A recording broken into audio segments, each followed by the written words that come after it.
Oke, jadi pada kesempatan kali ini saya ingin membahas sastra Prancis kembali karena kayaknya banyak nih yang cukup tertarik dengan topik kuliah di jurusan sastra Prancis ya atau mungkin sastra pada umumnya.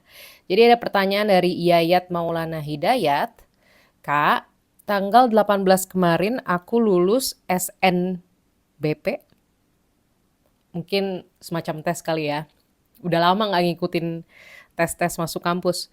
SNBP Sastra Prancis. Jujur aku takut banget ntar pas lulus kuliah nggak kerja sesuai apa yang aku pelajari selama kuliah.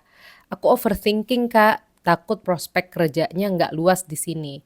Terus saya tanya, emang sastra Prancis mana? Dia bilang sastra Prancis Universitas Pajajaran atau Unpad, yang mana lokasinya ada di Jatinangor, dekat Bandung.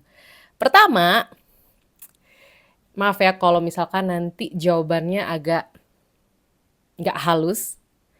Pertama, kalau udah ambil jurusan apapun saat kuliah, ya harus tanggung jawab dengan pilihannya.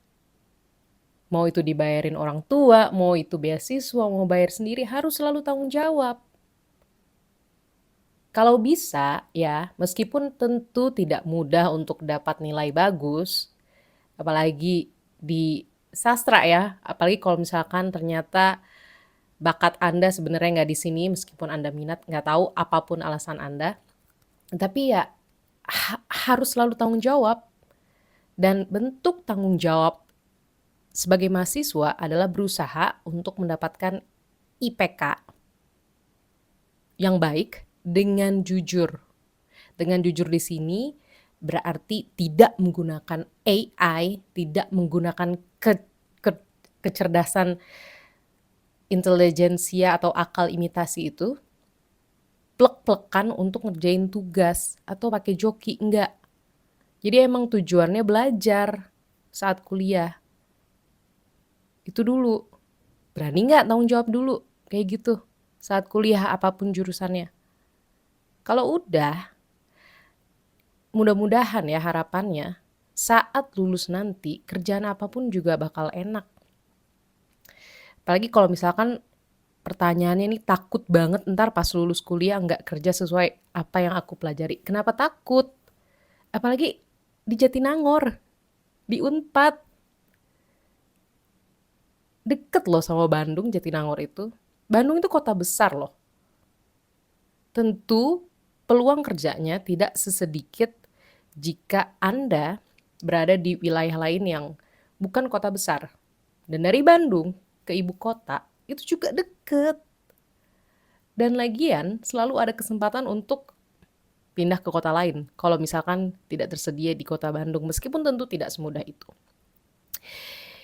Yang saya agak gatel sebenarnya adalah kenapa pilih sastra Prancis?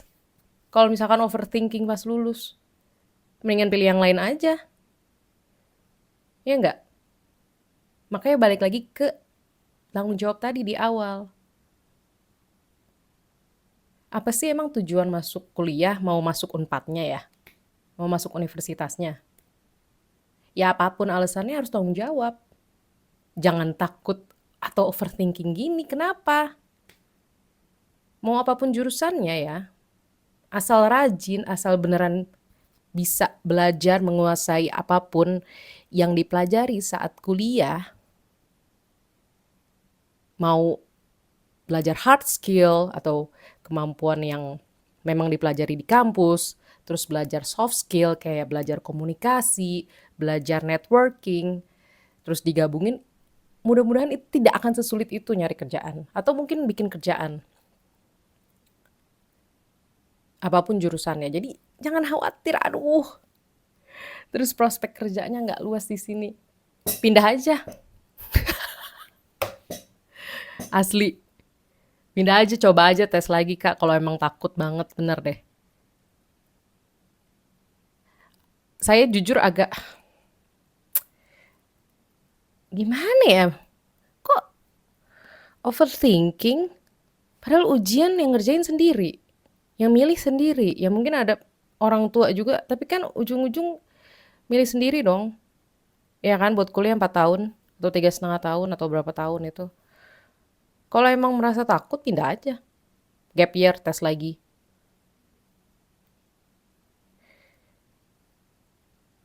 Dan gap year butuh uang, kalau misalkan emang berani untuk mengorbankan 1 tahun, terus mau tes lagi ya silakan, nggak ada yang larang.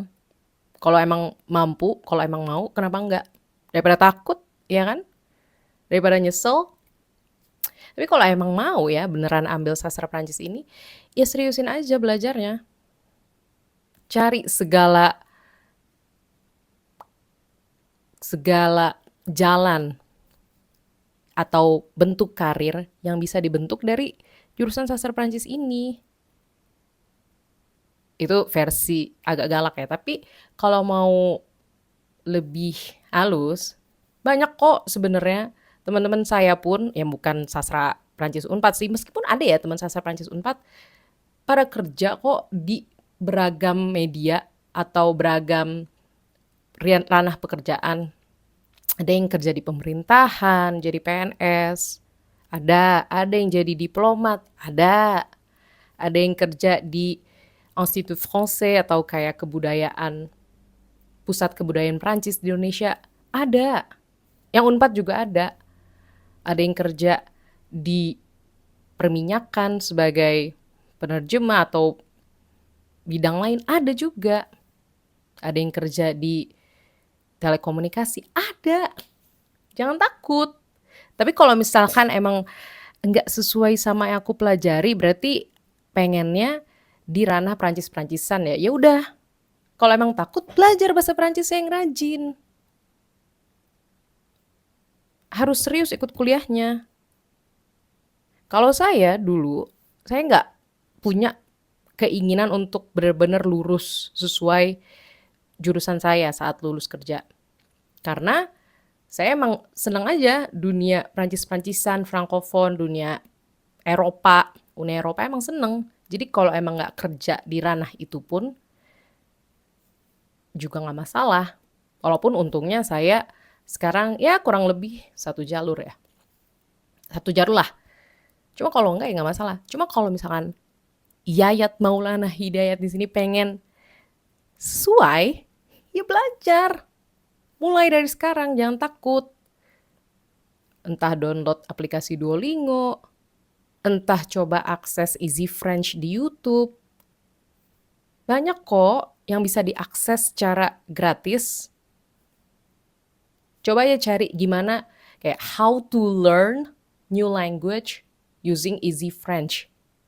Itu gratis loh di YouTube. Ya kalau misalkan bukan premium ada iklannya, tapi kan intinya tetap gratis. Ya cuma nonton iklan aja sedikit. Apa sih yang ditakutin sebenarnya? Tahu gak dapat kerja? Ya kalau males, kalau misalkan gak ada kemampuan, wajar takut. Tapi kalau misalkan udah usaha, ya jangan takut lah. Udah punya kemampuan, ya nggak? Kecuali emang gak niat ya jurusan ini. Mendingan pindah aja, beneran. Tes aja lagi, setahun. Kalau mau dan mampu, seperti yang udah dibilang.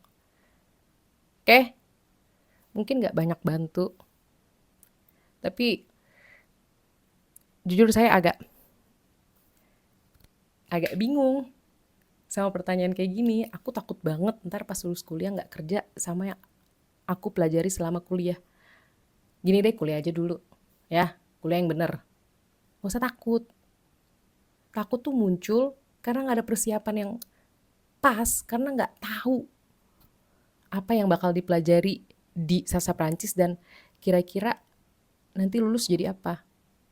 Kalau misalkan emang setakut itu juga, kan bisa cari lulusan sastra Prancis Universitas Pajajaran di LinkedIn. Ada kok langsung muncul orang-orangnya. Kalau misalkan belum punya LinkedIn, bikin LinkedIn. Kalau misalkan masih mahasiswa, nggak apa-apa, tulis aja dulu. SMA di mana, terus kuliah apa. Namanya juga baru mulai. Kalau misalkan emang beneran penasaran, tanya aja satu-satu. Kak, kok bisa ya kerja di sini, gimana ya caranya? Misalkan penasaran sama lulusan Unpad yang kerja di ranah Prancis-Prancisan, kayak misalkan di Institut Français atau IFI atau Alliance Française atau ya pokoknya Prancis-Prancisan deh. Tanya aja satu-satu. Atau jangan terbatas di Unpad deh, misalkan UI, UNJ, UNES atau universitas-universitas lain kayak UPI. Tanya aja satu-satu. Kayak gimana sih caranya jadi guru bahasa Prancis? Kayak gimana sih jadi pengajar di IFI? Kayak gimana sih caranya jadi diplomat? Bisa loh kayak gitu. Tapi ya saya juga apresiasi pertanyaannya, terima kasih sudah jujur. Tapi jangan takut. Ya, udah milih jurusan ini udah sampai lulus loh. Jangan takut. Jangan dengerin kata orang deh. Fokus aja sama apa yang Kak Yayat Maulana Hidayat ini pilih, yang akan jalankan. Oke?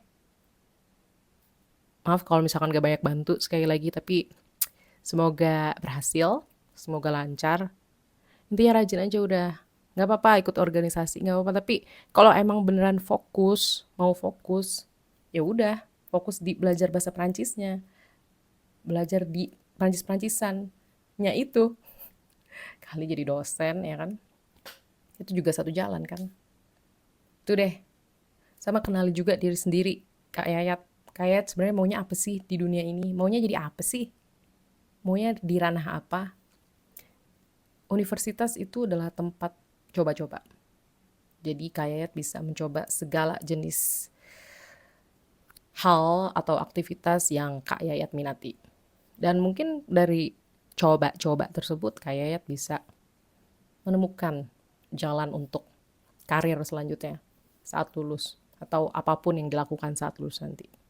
Itu aja Kak Yayat Maulana Hidayat, semoga membantu. Tapi kalau tidak pun tulis aja lagi di kolom komentar, kurang jelas lah atau apa gitu. Udah sekian dari saya. Terima kasih buat Kak Yayat Maulana Hidayat atas pertanyaannya dan teman-teman yang nonton. Sampai jumpa.